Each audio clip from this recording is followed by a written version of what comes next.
Hi everyone, introducing an exciting design competition for you from Desall. So it's a perfume refill cap design competition. So the last date for application is 26 November 2026.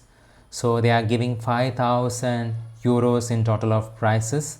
So a leading multinational company, they are not mentioning the name of the company, in the packaging industry, and Desall is inviting you to design a new refill dispensing cap for refilling the perfume bottles at home, featuring a simple, intuitive and safe mechanism that ensures a quick and convenient refilling experience while preventing direct contact between the user and the fragrance.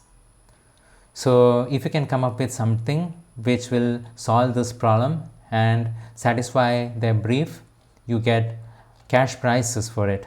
So they have mentioned the dimensions for this here: manufacturing technologies and materials. The submission materials include 5 images, up to 5 images is required, which you need to submit. In terms of judging criteria, they're looking at functionality, degree of innovation, technical feasibility and economical sustainability. Sustainability is again scored separately also. They also look at aesthetic quality. So if you have a solution, you can go ahead and apply for it. If you like this video, please do leave a like, and for such exciting opportunities from around the globe, please do subscribe to our YouTube channel Idea Mela. We will try to bring exciting opportunities from around the globe for you. It will be helpful. Thank you very much.